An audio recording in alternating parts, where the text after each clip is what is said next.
19 जनवरी को गरियाबंद में 9 माओवादियों ने आत्मसमर्पण कर दिया। गरियाबंद में सक्रिय ये अंतिम नक्सली थे।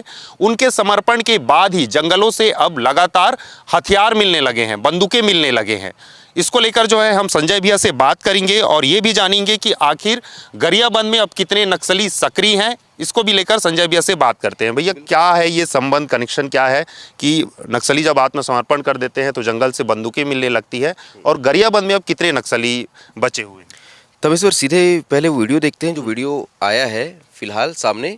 देखिए, जंगलों के बीच आपको नज़र आएगा कुछ जवान हैं जो फिलहाल ज़मीन के अंदर से एक ये पॉलीथीन निकाल रहे हैं, और पॉलीथीन को जैसे ही वो लोग खोलते हैं, इसके अंदर से 2 बड़ी बंदूकें निकलती है। एक बंदूक है AK-47 और दूसरी है 12 बोर या 303 ये हो सकती है, ये बंदूक हो सकती है। देखिए, ये AK-47 निकली। AK-47 जो कि फ़िलहाल दुनिया की सबसे अधिक रिलायबल बंदूक माना जाता है इसे, और इस तरह के विषम परिस्थितियों में, क्योंकि देखिए बहुत ये जंग लगी बंदूक निकली है। देखिए, ये दिख रही है आपको कि धूल जम गई इसके ऊपर, जंग लगी बंदूक है। इसके बावजूद ये बंदूक जो है चलती है, इसीलिए जमीन के अंदर गड़ा हुआ था। तो इस तरह का जंग लग जाना और ये सारी समस्या तो आती है। इसके बावजूद ये बंदूक चलती है और इसीलिए इसे पूरी दुनिया में उपयोग किया जाता है। लेकिन इसके साथ ही और एक डंप मिला है। वो डंप मिला है धमतरी में। धमतरी में भी आज ही देखिए 3 बंदूकें, इंसास, भरमार, 2 भरमार, ये बंदूकें जो है मिली है। तो यहाँ भी सेम चीज़ थी। धमतरी में एक माओवादी ने समर्पण किया और उस महिला माओवादी की निशानदेही पर यह बंदूक मिली है। इस खबर को आज हम डिस्कस इसलिए कर रहे हैं क्योंकि एक और वीडियो आया, वो बड़ा इंटरेस्टिंग वीडियो है। संजू, इस वीडियो को भी दिखाना। खैर, आपको बड़ी स्क्रीन पे भी दिखेगा। अब ये पैसों से भरा ड्रम देखिए, जमीन के अंदर दबा हुआ ये पैसों से ड्रम है, पैसों से भरा। हाँ, ये पैसों से भरा ड्रम है। देखिए, जो जिस तरह से माओवादी करते हैं, नीला ड्रम होता है पानी का, जो देखा होगा आपने, घरों में उपयोग करते हैं, उसके अंदर ये 500 की गड्डी भरी हुई है। ये वीडियो दरअसल किसी सोर्स द्वारा भेजा गया। ये वीडियो खैर अब तो वायरल है, और हालांकि AI का भी ज़माना है। हमने कुछ जगहों से इसे पता कराया तो ये AI वीडियो तो नहीं है, और पीछे कुछ लोग इसमें गोंडी में बात करते हुए नज़र आ रहे हैं। 2 आवाज़ आ रही है जो आपको नज़र आएगा। यहाँ चप्पल आपको दिखेगी एक, ये देखिए पैर जो चप्पल नज़र आती है, तो ये जो व्यक्ति है यहाँ पर, ये चप्पल दिखेगी इसकी। तो नक्सली अक्सर अपने हथियार और अपने पैसे जो है वो इसी तरह से जंगलों में छुपा कर रखते हैं। इसके पीछे कारण ये है कि नक्सलियों के पास हथियार रखने के लिए कोई जमा खाना नहीं है और पैसे रखने के लिए कोई बैंक नहीं है। संचालित करते हैं तो उनके पास कुल मिलाकर यही व्यवस्था होती है। क्योंकि देखिए, संगठन चलाने के लिए नक्सलियों को पैसा चाहिए। हमने इस तरह की खबरें भी देखी, हमने खुद भी कवर की है। शुरुआती दौर जब नक्सली बहुत मजबूत थे, साल 2010 के आसपास की बात करें, तो उस समय हम खबरें करते थे कि नक्सलियों का जो लेवी वसूली का नेटवर्क जो है, या नक्सलियों का कुल बजट जो है, वो लगभग 1000 करोड़ का है। आपको याद होगा उस तरह की, उस टाइम इस तरह की खबरें हम करते थे। उस समय जो पुलिस अधिकारी थे वो इस बात को क्लेम करते थे कि तेंदुपत्ता वसूली करते थे। उस वक्त तो ये स्थिति थी, नक्सली इतने ताकतवर थे तामेश्वर, कि वो लोग सरकारी कर्मचारियों से भी वसूली करते थे। अगर आप अंदरूनी इलाके में नौकरी करते हैं तो आप उनको मदद पहुंचाते थे और उसके बदले आप उनको पैसे भी देते थे। ये स्थिति थी वहाँ पर। तो उस वक्त नक्सलियों का बजट जो है बहुत मजबूत हुआ करता था। तो हालांकि जब बाकी बड़े नक्सलियों ने समर्पण शुरू किया, जब उनसे बात करते हैं तो कहते हैं कि 1000 करोड़ का नेटवर्क तो नहीं था, लेकिन संगठन चलाने के लिए वो 30, 40, 50 करोड़ बस्तर इस इलाके में तो वसूल करते थे। अब इतने पैसे को आपको कहीं रखना तो है, जेब में लेकर आप घूम नहीं सकते, क्योंकि लगातार आपको एक जगह से दूसरी जगह मूव करना है। तो ऐसे में ये क्या करते हैं, ये जंगलों के अंदर इस तरह के बंकर बनाते हैं, और उसमें क्योंकि प्लास्टिक है, इसमें ये पानी अंदर जा नहीं सकता और आप किसी भी तरह के क्षरण से इसको बचा सकते हैं। तो इसलिए इस तरह के डब्बों में ये लोग पैसों को और अपने हथियारों को भरकर, और इसके अलावा बाकी सामान भी आपने देखा होगा। अभी लगातार ये तस्वीर आई, क्योंकि अब तो नक्सल संगठन जब कमज़ोर हो रहा है, जब नक्सली वापस आ रहे हैं, तो जब भी कोई नक्सली समर्पण करता है तो अपने साथ वो ये जानकारी लेके आता है। इसलिए हम हमेशा कहते हैं कि समर्पण नक्सलियों का इसलिए बहुत ज़रूरी है। वो ये जानकारी लेके आता है कि फला जगह पे, फला जंगल में, इसी जगह पे अगर आप जाएंगे, इस पेड़ के नीचे आप जाएंगे, इस पत्थर के नीचे जाएंगे, तो आपको वहाँ हो सकता है नक्सलियों का लैपटॉप मिल जाए। आप फला जगह जाएंगे तो आपको हो सकता है आईडीज़ मिले। किसी जगह पे हमने ये भी देखा कि नक्सलियों के कारखाने मिले, बंदूक बनाने के बंकर मिले, जनरेटर भी मिले बड़े बड़े ना, और इस तरह की चीज़ें जो है लगातार JCB तक देखा है, JCB मिली। हाँ, मतलब इस तरह के ट्रैक्टर मिले उनके। तो दरअसल समर्पण के बाद वो नक्सली इस तरह की जानकारी लेके आते हैं। उड़ीसा में जो उड़ीसा स्टेट कमेटी है, क्योंकि उसके सारे बड़े नक्सली मारे गए। उड़ीसा स्टेट कमेटी की अगर प्रोफाइल मैं दिखाऊं तो वो बड़ी इंटरेस्टिंग है। उसको हमें ये ध्यान देना चाहिए कि एक वक्त में उड़ीसा स्टेट कमेटी जो नक्सलियों का बहुत मजबूत गढ़ था, गणेश उइके, चलपति, मोडेम बालकृष्ण, इस तरह के बड़े नक्सली जो है इस इलाके में इस पूरे संगठन को चलाते थे। साल 2025 की शुरुआत में आपको याद होगा कि गरियाबंद में पहला इनकाउंटर होता है जिसमें चलपति मारा जाता है। सीसी मेंबर था और वो पहला सीसी मेंबर था जो छत्तीसगढ़ की बस्तर की धरती या छत्तीसगढ़ की धरती पे मारा गया था। अब गरियाबंद जो है वो भले ही छत्तीसगढ़ का हिस्सा है, लेकिन नक्सलियों ने जब अपनी स्टेट कमेटी बनाई तो गरियाबंद को उड़ीसा स्टेट कमेटी का हिस्सा बनाया, क्योंकि गरियाबंद के उस हिस्से से उड़ीसा की बहुत बड़ी सीमा जो है जुड़ती है और बहुत घना इलाका है ये जंगल का। तो ये नक्सलियों का मजबूत इलाका था। अब वहाँ का अगर मैं ये प्रोफाइल आपको दिखाऊं तो देखिए ये उड़ीसा स्टेट कमेटी का स्ट्रक्चर है। गणेश उर्फ रूपा, गणेश उइके जो अभी अभी नवंबर में मारा गया उड़ीसा में, जो अंतिम वहाँ का सीसी मेंबर था और सबसे बड़ा नक्सली था। उसके बाद उड़ीसा स्टेट कमेटी की कमान थी। मनोज उर्फ बालन्ना, मोडेम बालकृष्ण, ये भी गरियाबंद में मारा गया और नीचे लिखा है चलपति का नाम, वो भी गरियाबंद मारा गया। गरियाबंद जिले में 2 सेंट्रल कमेटी मेंबर मारे गए और उनका बड़ा जो नक्सली था वो मारा गया कहाँ, उड़ीसा में। अब इसके बाद कौन बच गए वहाँ, पांडु ये मारा गया था मनोज के साथ। कार्तिक उर्फ दसरू आपको याद होगा ये मारा गया था बस्तर में, इंद्र टाइगर रिजर्व के इलाके में मारा गया था। इसके अलावा जयराम उर्फ गुड्डू मारा गया, विकास मारा गया, निरंजन मारा गया, विमल मारा गया। ये सारे लोग, सत्यम गावड़े मारा गया। सत्यम गावड़े भी, जहाँ तक मैं जान रहा हूँ, ये रावस इलाके में भी काफी सक्रिय था। धमतरी, रावस, गरियाबंद। पत्नी ने, हाँ इसकी पत्नी ने भी सरेंडर किया अभी। और जगदीश उर्फ विवेक ये भी मारा गया। अब हुआ क्या इससे कि ये जो इनका, ये आप स्टेट कमेटी देखिए, मतलब ये सेंट्रल कमेटी देखिए, उसके नीचे स्टेट कमेटी के लोग और ये एसजेडसी, ये सारे लोग मिलके चलाते थे उड़ीसा स्टेट कमेटी को।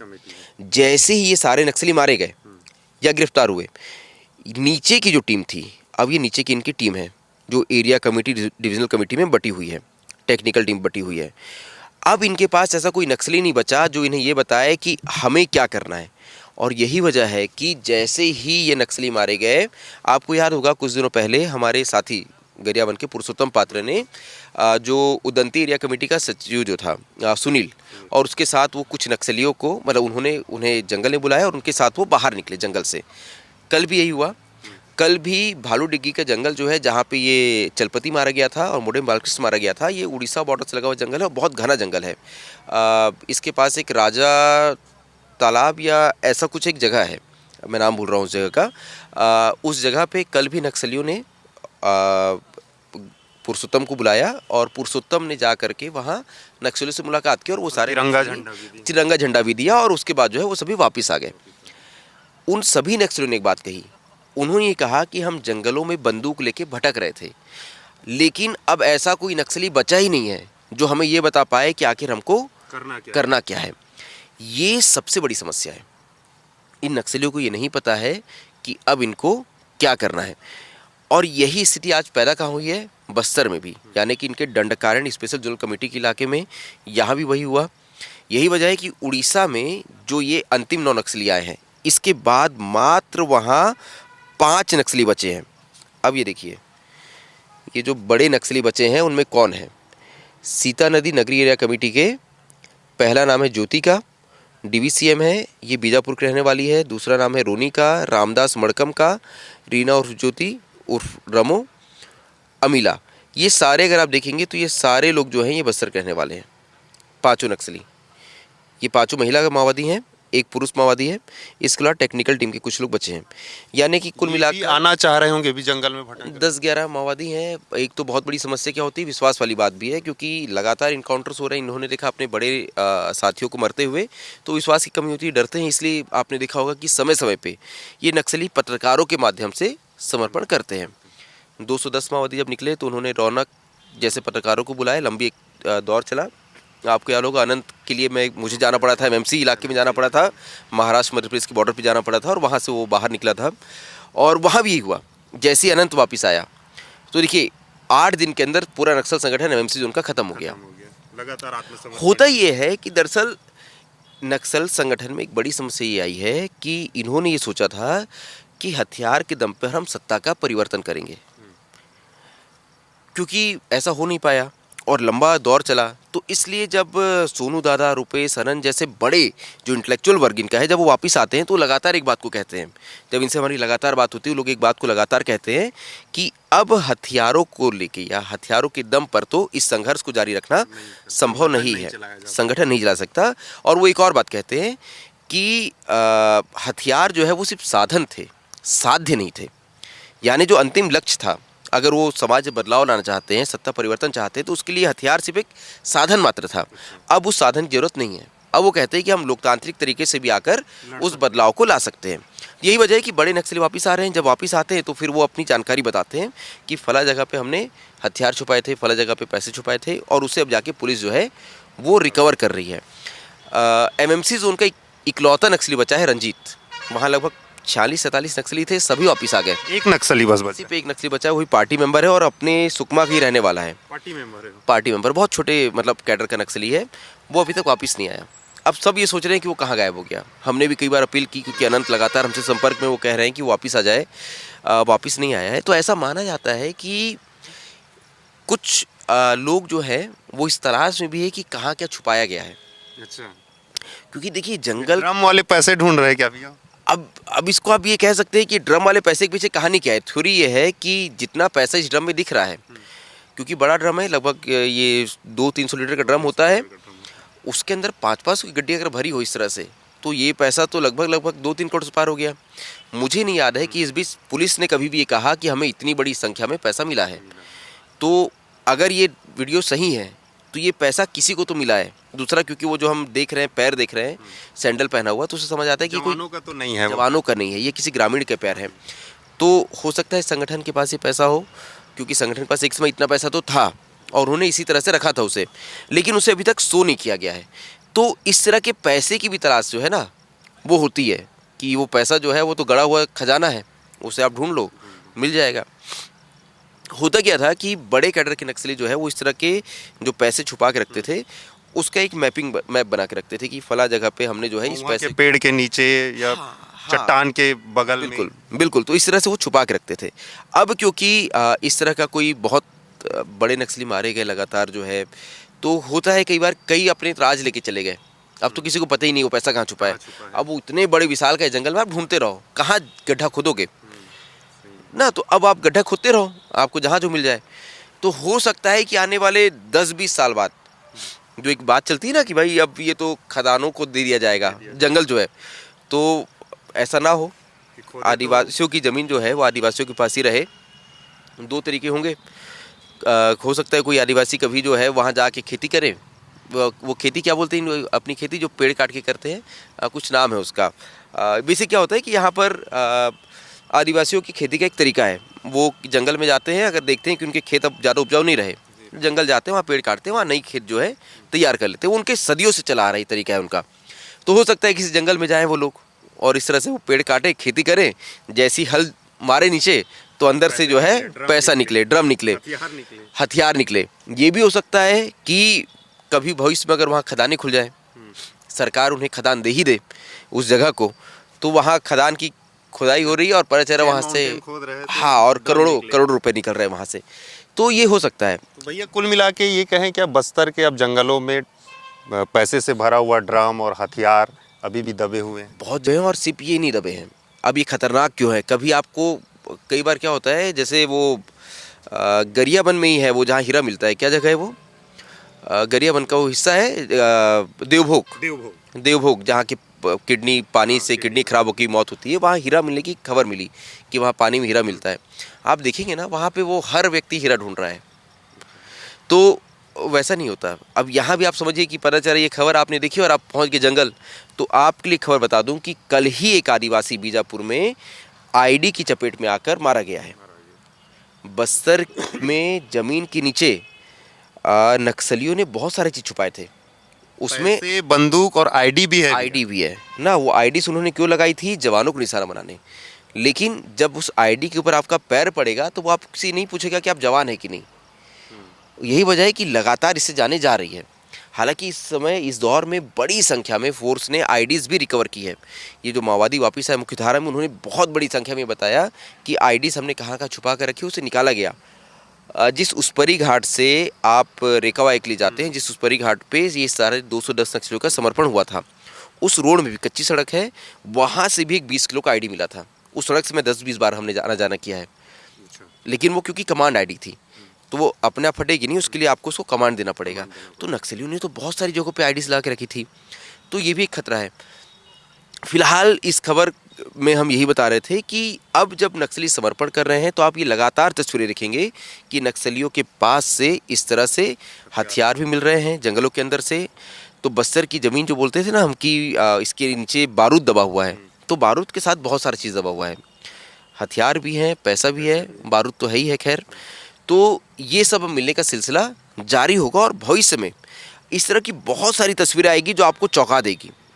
कई सुरंगें उनकी मिली नक्सलियों की, माओवादियों की, जो विशालकाय थी, बड़े बंकर मिले, जिसे देखकर लगता है कि अरे यार ये क्या तैयारी कर रहे थे आखिर नक्सली। मैं तो खुद एक सुरंग अबूझमाड़ के जंगलों में देख करके आया था। इसके अलावा पक्के बंकर मिले, कोई ऐसे बंकर थे जिसको उन्होंने सीमेंटेड करके रखा था। ये ऐसे बंकर थे कि आप ऊपर बहुत बड़ा बम भी फोड़ेंगे तो नीचे ज़्यादा असर नहीं होगा। तो नक्सली एक बहुत लंबी लड़ाई की तैयारी में थे, लेकिन उससे पहले ही क्योंकि फोर्स द्वारा बहुत आक्रामक रवैये से आगे बढ़ा गया, उनके आधार क्षेत्रों में फोर्स पहुंच गई, तो वो तैयारी उनकी अधूरी रह गई। और खैर हमने जो देखा कि नक्सल संगठन बिखर गया। अब तो बचे कुचे नक्सली देखिए हम तो उंगलियों में गिन लेते हैं। हमने कल ही परसों पापा राव के बारे में बात की कि पापा राव उसका जो बहुत छोटी सी टीम बची है। इसके अलावा इधर हम बात करें तो दक्षिण बस्तर में सिर्फ बटालियन है केसा के साथ और कुछ और लोग हैं। उड़ीसा का तो मैंने बता ही दिया कि उड़ीसा स्टेट कमेटी में ले दे करके कुल 11 नक्सली बचे हैं और वो सब बस्तर के ही हैं। अच्छा, ये जो 9 माओवादियाँ है उस बारे में भी एक बात हमको करनी चाहिए। उन 9 माओवादियों की जब प्रोफाइल आप पढ़ेंगे तो आपको एक बात नजर आएगी कि ये सारे बस्तर के हैं। मतलब इससे पहले जो सरेंडर की वो भी बस्तर की, वो भी बस्तर की है। ये जो 9 माओवादी वापिस आए, आप इनका नाम पढ़िए। सबसे बड़ा नाम था अंजू उर्फ कविता का, डीवीसी मेंबर थी, एसडीके एरिया की सचिव थी।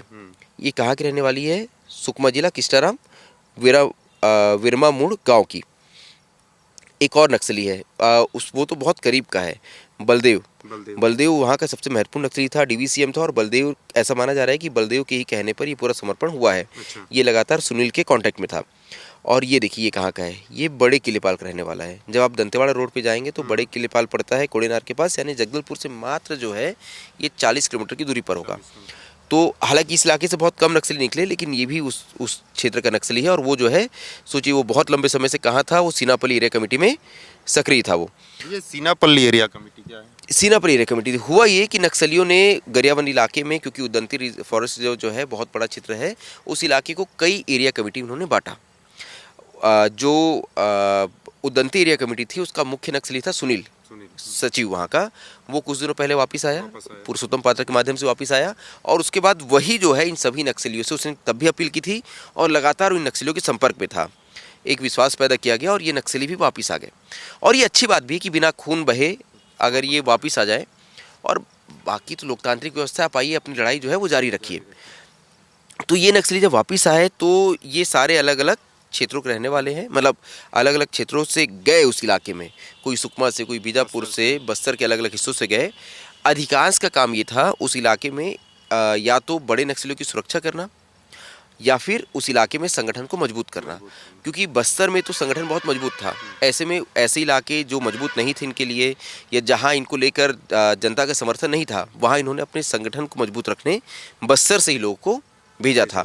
इसलिए कहा जाता है कि सबसे अधिक नक्सल संगठन को अगर कैडर किसी ने दिया तो बस्तर ने दिया। बस्तर से ही इनके पूरे देश में सबसे अधिक कैडर्स जो है वो इन्हें मिले हैं। तो फिलहाल अब जब ये वापस आ रहे हैं तो जब इनके परिवारों से हम बात करते हैं तो इनके परिवार संतुष्ट हैं, खुश हैं कि चलो हमारा जो परिवार का व्यक्ति था, भले हमसे 20 साल से 25 साल से कांटेक्ट में नहीं था, लेकिन वो जिंदा वापस आ गया। मेरे ख्याल से ये जो अभी वापस आए भैया 9 लोग, उसमें परिवार ने भी अपील किया था। परिवार ने लगातार अपील किया था, परिवार लगातार इनके संपर्क में कोशिश करते हैं जाने की, लेकिन क्योंकि ये बहुत ही एक डिस्टेंस मेंटेन करते हैं तो ये बहुत करीब तो नहीं जा पाए थे, इनसे बातचीत नहीं हो पाई थी।